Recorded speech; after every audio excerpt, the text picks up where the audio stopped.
तरीके से आप गाड़ी मत चलाओ, क्योंकि किसी को ऑर्डर देने के लिए आप अपनी ज़िंदगी या दूसरे की ज़िंदगी के साथ मत खिलवाड़ करो।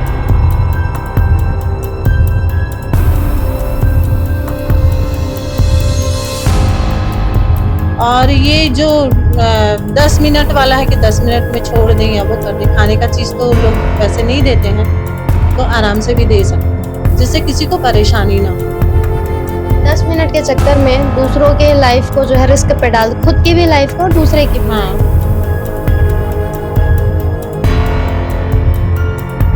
कि जैसे कि मैंने कहा 10 मिनट, 20 मिनट, 15 मिनट, आधे घंटे वाला, आप सब बिल्कुल समझदार है, समझ चुके होंगे कि हम किस और इंगित कर रहे हैं, किस और इशारा कर रहे हैं।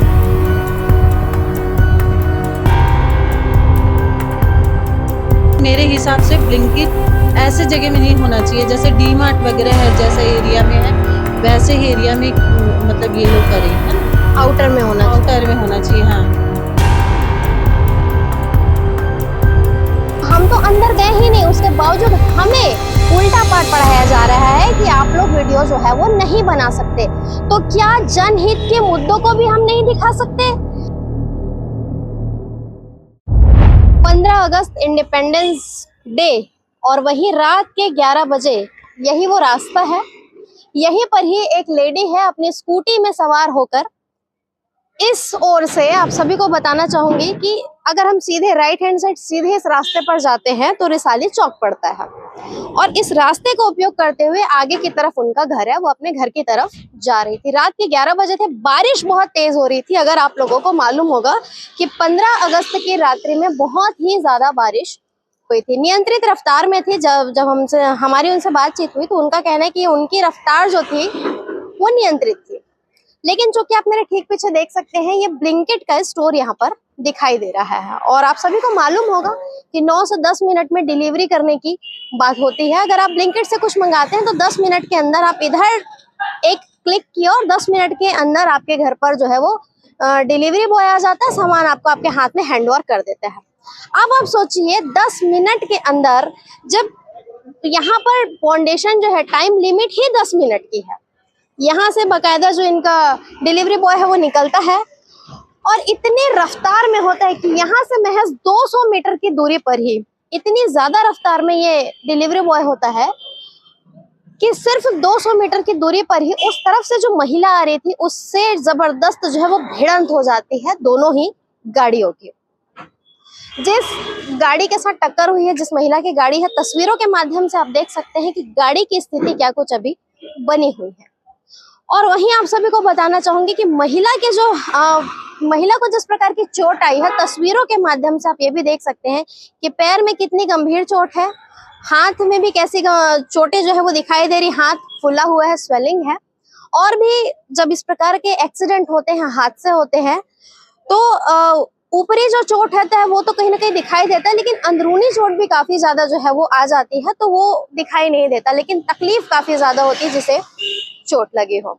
महिला से हमारी बातचीत हुई है, कैसे एक्सीडेंट हुआ, क्या कुछ उस दिन का पूरा किस प्रकार से रात्रि के 11 बजे वो आ रही थी, क्यों आ रही थी इस रास्ते से, और क्या कुछ हुआ, पूरी डिटेल से आप अभी सुन पाएंगे कि कैसे ये सारा घटना हुआ और उसके बाद से क्या कुछ है और अभी किस स्थिति में महिला जो है वो दिख रही है, और वहीं अब वो क्या कुछ चाह रही है। चूंकि 10 मिनट के अंदर जिस प्रकार से इन्हें जो है अपने डेस्टिनेशन पॉइंट पे जाना होता है, तो कितना खतरा होता होगा आप सोचिए। रोडों पर जो लोग चल रहे हैं उनके लिए भी, अगर स्कूल में पढ़ने वाले छोटे बच्चे हैं तो उनके लिए भी, और साथ ही ये जो खुद जो डिलीवरी बॉय होते हैं इनके लिए भी कितना जोखिम भरा ये काम हो जाता है।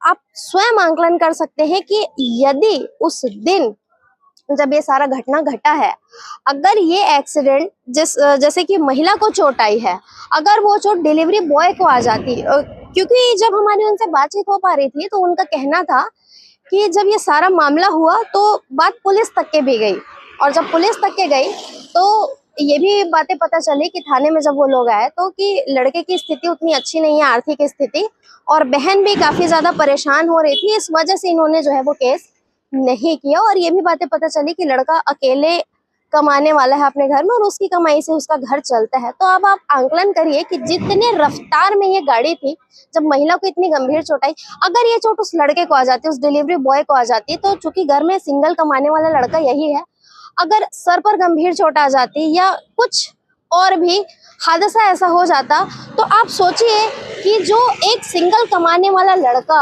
अगर उसके साथ कुछ गड़बड़ी हो जाती तो घर में कमाता कौन और घर चलता कैसे। और इस वजह से उन्होंने जो है वो केस नहीं किया, वो केस वापस ले ली। अब परिवार वालों को और वो जो महिला है जिनके साथ ये सारी घटना हुई, उनका क्या कुछ वर्जन है आप लोग सुनिए। और उनका साथ में ये भी कहना है, चूंकि काफी ज्यादा बिजी रूट है, मेन रूट है, और मेन रूट में एक ब्लिंकिट का स्टोर है, यहाँ पर से आने जाने वालों को काफी ज्यादा समस्या होती है। जिस प्रकार से अनियंत्रित तरीके से गाड़ी आ जाती है, चूंकि 10 मिनट के अंदर ही इनको डेस्टिनेशन पॉइंट पे पहुंचना होता है, तो हादसे की आशंकाएं काफी ज्यादा बढ़ती हुई यहाँ पर नजर आती है। तो चलिए आप लोग सुनिए कि क्या कुछ जो है वो पीड़िता है वो इस विषय पर कह रही है, या क्या कुछ अपने दर्द को बयां कर रही है, और जिस प्रकार से उन्हें चोट लगी है तो कैसे उनकी लाइफ जो है वो कहीं ना कहीं डिस्टर्ब होती जा रही है। प्रोफेशन से एक भरतनाट्यम की टीचर है, अब 10 से 15 दिनों तक वो जो है अपने क्लास को जो है कंटिन्यू नहीं कर पाएंगी। तो चलिए आप लोग सुनिए। मैम बताएंगे कब की सारी घटना है ये 15 अगस्त की घटना है। 11 बजे के करीब मैं प्रगति नगर से, मतलब रिसाली से मेरी सिस्टर है, उनके हस्बैंड का डेथ हो गया था, तो वहां से मैं निकली हूँ। रात को बहुत तेज बारिश हो रहा था, वेट कर रही थी बारिश रुक जाए तो मैं घर जाऊं, लेकिन बारिश बहुत तेज हो रही थी, मतलब ऐसा लग रहा था कि बारिश नहीं रुकेगा। तो रेनकोट था, मैं रेनकोट पहन के निकली, तो अचानक से मैं थोड़ा सा आगे आई, तो प्रगति नगर के मेन स्ट्रीट में आई, तो लगभग आसपास कुटीर का शॉप है, उससे थोड़ा सा आगे एक सोफा बनाता है, वहां पे अचानक से एक ब्लिंकिट वाला आके मुझे इतने जम के मारा कि मेरी इतनी अच्छी हाइट है कि मैं आराम से गाड़ी को रोक सकती थी, पर उसने इतने जोर से मारा कि मैंने गाड़ी छोड़ के टक्कर मारा। हाँ, कि मैं गाड़ी छोड़ के, मतलब गाड़ी के सामने से उछल के रोड पे आ गई, और चोट लगा मुझे, मतलब पैर अभी ऐसा हो गया कि मैं 10 दिन के लिए बेड पे हो गई हूँ। मेरे खुद की क्लासेस हैं, मेरे क्लासेस इफेक्ट पड़ रहा है। और वो रॉन्ग साइड से आ रहा था, क्योंकि रात का 11 बजे था, सोचा होगा कि कोई है नहीं, अपना जल्दी से ऑर्डर देना है बोल के एकदम तेजी से आके मुझे मार दिया। तो अभी पैरों में आपके स्टिचेस हैं? हाँ, स्टिचेस हैं, और ये पैर का हड्डी भी, मेरा अंगूठे का हड्डी टूटा हुआ है, और बाकी बॉडी में तो जो पेन है वो तो है, हर जगह है, उंगली है, जैसे मेरा ये हाथ है, हाथ भी ऐसे पूरा बंदिंग हो रहा है ना। तो अंदरूनी चोटें और हैं। बहुत ज्यादा है, मतलब जैसा आप बता रहे हैं 10 दिन में, तो जैसे पैर का टाके का तो हो सकता है, स्टिचेस खुल सकते हैं, लेकिन जब क्रैक टाइम लगे, हाँ वो टाइम लगेगा। और आप एक भरतनाट्यम टीचर है, तो अभी क्या कहा डॉक्टर ने, कब तक आप अभी क्लासेस को कंटिन्यू नहीं कर सकते? अभी तो मेरे को महीना भर टाइम लगेगा बोला डॉक्टर।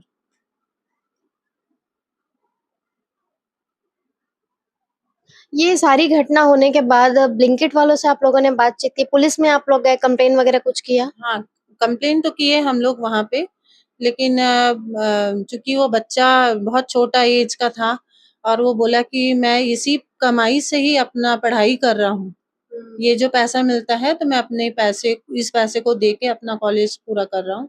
बस उसको देखते हुए मैंने कंप्लेन नहीं किया, समझाया उसको कि बेटा आप इस तरीके से आप गाड़ी मत चलाओ, क्योंकि किसी को ऑर्डर देने के लिए आप अपनी जिंदगी या दूसरे की जिंदगी के साथ मत खिलवाड़ करो। आज ये करके हो सकता है आज हम हैं तो हम नहीं कर रहे हैं, दूसरा अगर कोई रहेगा तो वो तो कंप्लेन करेगा ना। आप बता रहे एज उसकी कम थी, बालिग था नाबालिग? 19 साल का है वो बच्चा। तो उसकी आर्थिक स्थिति अच्छी नहीं है? अच्छी नहीं है, हाँ, इसी वजह से वो ब्लिंकिट में काम कर रहा था। रात में जब ये सारा घटना हुआ तो उसके बाद किस प्रकार से आप घर वालों तक पहुंच पाए, कैसे किसी को कॉल किया, या कोई आपकी मदद के लिए रुके रास्ते में लोग? हाँ, ब्लिंकिट वाले या तो वो फ़ोन किया होगा, बहुत सारे लोग आए, क्योंकि मुझे चोट लगा था तो मुझे बहुत ज़्यादा वीकनेस या मुझे चक्कर आ रहा था। मैं ठीक से मैं अपने घर वालों को भी कॉल नहीं कर पा रही थी, मेरे हाथ पूरे काँप रहे थे और फ़ोन भी नहीं चल रहा था। बारिश गिर रहा था तो स्क्रीन काम नहीं कर रहा था। बट मेरे घर के सामने में एक भाभी रहती है, वो मुझे देखी, तो वो रुकी, वो स्टेशन गई थी किसी को छोड़ने के लिए। उन्होंने रुका, मुझे देखा, बोला ये हमारे घर के सामने रहती है, तो उन लोगों ने ही मुझे उनके कार में बैठाया और मुझे वो सेक्टर 9 हॉस्पिटल लेके आए, और उन्होंने ही सब मेरी फैमिली को कॉल किया। अच्छा, आप बता रहे कि कुछ ब्लिंकिट वाले भी रुके थे, ब्लिंकिट वाले आए भी थे, मदद की आप? हाँ। अभी अब क्या चाह रहे हैं, आपकी क्या इच्छा है आगे, जिस प्रकार से ये सारा हादसा हो गया और जैसे जितने भी डिलीवरी बॉय है स्पीड से चलते हैं सड़कों पर, इसके ऊपर क्या चाह रहे हैं अभी आप? मैं ये चाह रही हूँ, एक तो कॉलोनी में इस टाइप का नहीं होना चाहिए, क्योंकि ये पूरा चलता रोड है, छोटे बच्चे, बड़े बच्चे, हर वर्ग के लोग चलते हैं और इन लोग ऐसे कट मार के वो अपने ऑर्डर को टाइम पे वो करने के लिए जो लोग तेजी दिखाते हैं, तो जब मैं सुनसान रोड में ऐसा घटना घट सकता है, तो इतने मतलब चलते रोड में भी किसी के साथ घटना घट सकता है, घटा भी होगा किसी के ऊपर। लेकिन आज हम बोल रहे हैं, कई लोग नहीं बोलते हैं, लेकिन मेरे हिसाब से ब्लिंकिट ऐसे जगह में नहीं होना चाहिए, जैसे डी मार्ट वगैरह है, जैसे एरिया में है, वैसे ही एरिया में मतलब ये लोग करें, है ना? आउटर में होना चाहिए। आउटर में होना चाहिए, हाँ। और ये जो 10 मिनट वाला है कि 10 मिनट में छोड़ दें या वो कर दें, खाने का चीज़ तो लोग वैसे नहीं देते हैं, तो आराम से भी दे सकते हैं, जिससे किसी को परेशानी ना हो। 10 मिनट के चक्कर में हाँ। दूसरों के लाइफ को जो है रिस्क पे डाल, खुद की भी लाइफ को और दूसरे की भी लाइफ। हाँ, हाँ, वो भी उसको भी हो सकता है। कल को चलो खाली रोड था और भी रहता, मुझे और ज़्यादा चोट लग सकती थी, है ना? कुछ भी हो सकता था। जो वो तो घटना को तो बोल नहीं सकते, लेकिन मैं यही बोलूँगी कि इतना फ़ास्ट, अगर वो फ़ास्ट नहीं रहता तो वो भी शायद कंट्रोल कर लेता और मैं भी कर लेती। और मेरे समझ से आपकी गाड़ी नियंत्रित थी? हाँ, मेरी गाड़ी नियंत्रित थी। नाम बताएंगे? आप मेरी गाड़ी का कंडीशन देख के भी समझ रहे होंगे कि वो कितने ज़ोर से मारा होगा। अगर वो धीरे रहता तो रोक लेता वो गाड़ी को, है ना? वो भी ब्रेक मार के रोक लेता, पर एकदम सडनली मैं भी आगे, मेरे लिए से ही चल रहा था वो, रॉन्ग साइड भी चल रहा था वो, कि कोई तो होगा नहीं, रात का 11 बज रहा है, कोई तो होगा नहीं। बारिश उस समय बहुत हाँ, तेज बारिश थी। हो रही थी, बारिश हो हो ही रही रही थी। थी ना? हाँ, ठीक है, अपना नाम बताएंगे? मेरा नाम अम्बे उपाध्याय है। जैसा कि तस्वीरों के माध्यम से आप देख पा रहे होंगे कि कितनी हड़बड़ी में ये जो डिलीवरी बॉय होते हैं ये जाते हैं। कुछ ऐसी भी तस्वीरें हमने कैप्चर की है जिसमें ये लोग हेलमेट भी नहीं पहने हुए हैं और इनकी जो रफ्तार है वो कितनी ज्यादा है वो तो आप लोग आंकलन अभी कर ही पा रहे होंगे। इस पूरे विषय को लेकर के पीड़ित पक्ष से तो हमने बात की, पर जिस वजह से जिस स्टोर की वजह से जल्द इन्हें अपने डेस्टिनेशन पॉइंट पे जाना होता है, तो हमने जब यहाँ के स्टोर के मैनेजर से बातचीत करने की कोशिश की तो पहले तो बात जो है वो गोलमोल कर दी गई। उसके बाद जब हमने कहा कि नहीं, हमें बात करवाइए अपने रिस्पॉन्सिबल मैनेजर से, क्योंकि इनका भी पक्ष लेना हमारा काम है, जरूरी है, तो हमने कोशिश की कि इनके जो भी मैनेजर हो या जिनसे भी बात हो सके, जो ब्लिंकिट की तरफ से अपना जो है वो वर्जन रख सके, तो उल्टा उनके जो मैनेजर है हमसे फोन पर बदतमीजी करने लगे और हमें ये कहने लगे कि आप यहाँ पर वीडियो मत बनाइए। क्या मीडिया को इतना अधिकार नहीं है कि वो दोनों ही पक्ष का जो है वो दोनों ही पक्षों को दिखा सके? क्या हमारा हक नहीं कि हम इनसे भी इनका वर्जन ले सके और इनकी बातों को आप सभी को दिखा सके? वरना आप में से ही काफी सारे लोग बोलते हैं, दर्शक बोलते हैं, ये यही लोग बोलते हैं कि हमारा पक्ष दिखाया नहीं गया। जब हमने इनसे बातचीत करने की कोशिश की तो इन्हीं के स्टोर में एक मैनेजर कहें या फिर एक रिस्पॉन्सिबल व्यक्ति कहें, उन्होंने कहा कि मेरे हाई अथॉरिटी से आप लोग फोन पर बात कर लीजिए और फिर वो जैसा कहेंगे वैसा हम करेंगे। जब हमने उन्हीं के फोन से उनसे बात करने की कोशिश की, उनके हाई अथॉरिटी से, तो वो उल्टा हमें पाठ पढ़ाने लगे कि आप लोग वीडियो मत बनाइए, अलाउ नहीं है, ऐसा है वैसा है। क्या अलाउ नहीं है? क्या मीडिया को अधिकार नहीं कि हम वीडियो बनाएं? और सबसे बड़ी बात, मीडिया के भी कुछ दायरे होते हैं। हम बिल्कुल स्टोर के बाहर खड़े होकर जो है यहाँ पर आए थे, हमने इनसे बातचीत करने की कोशिश की, इनका वर्जन दिखाने की कोशिश किया, ना तो हमने इनसे बदतमीजी की, ना हम इनके प्रीमाइसेस के अंदर गए। जैसे कि बातें होती कि प्रीमाइसेस के बाहर तक मीडिया अलाउ है, तो हम तो अंदर गए ही नहीं। उसके बावजूद हमें उल्टा पाठ पढ़ाया जा रहा है कि आप लोग वीडियो जो है वो नहीं बना सकते। तो क्या जनहित के मुद्दों को भी हम नहीं दिखा सकते? आज एक महिला जो पेशे से भरतनाट्यम की टीचर है, उनके जो पैर है वो टूटे हुए हैं, उंगली में जो है फ्रैक्चर आई हुई है हल्की सी और पैर में काफी सारे स्टिचेस है, किस स्थिति में अपने घर में है वो आप देख रहे हैं। तो क्या मीडिया ये भी चीजों को नहीं दिखा सकता? किसी की तकलीफ को नहीं दिखा सकता? और जिस प्रकार से 10 मिनट के अंदर जो है ये सारे इनका जो एक पूरी चीजें इन्होंने बना कर रखी है, पूरे एक मैनेजमेंट ऐसा बना कर रखा है, तो कहाँ तक सही है? कि इस प्रकार की चीजें हो जाती है और उसके बाद इनके पास जब आओ तो ये लोग वर्जन भी अपना नहीं देते हैं, और उसके बाद अभी भी उल्टा इनके तरफ से हमें कहा जाता है कि वीडियो मत बनाइए। तो भगवान भरोसे है, ना जाने अब क्या है कैसा है, इनके तरफ से तो पक्ष मिला नहीं है। बाकी पीड़िता से बातचीत हुई है, उनका क्या कुछ कहना था आप लोगों ने सुना है। जिस प्रकार की सारी व्यवस्था है 10 मिनट 15 मिनट 20 मिनट आधे घंटे वाला, इस पर आप सभी क्या कहना चाहेंगे कमेंट सेक्शन में जाकर कमेंट करके जरूर बताइए। बाकी जैसे कि मैंने कहा 10 मिनट 20 मिनट 15 मिनट आधे घंटे वाला, आप सब बिल्कुल समझदार है, समझ चुके होंगे कि हम किस और इंगित कर रहे, किस और इशारा कर रहे। तो इन तमाम चीजों के ऊपर से आप सभी क्या कहना चाहेंगे? क्या आप में से भी किसी के भी साथ इस प्रकार की कभी घटना हुई है कि जिस रफ्तार से लोग निकलते हैं तो आप में से किसी को चोट लगी हुई है, किसी प्रकार की परेशानी हुई? कमेंट सेक्शन में जाकर कमेंट करके जरूर बताइएगा। बने रहिएगा N24 न्यूज खबरों की दुनिया के साथ। ग्राउंड जीरो से मैं निधि सिंह राजपूत।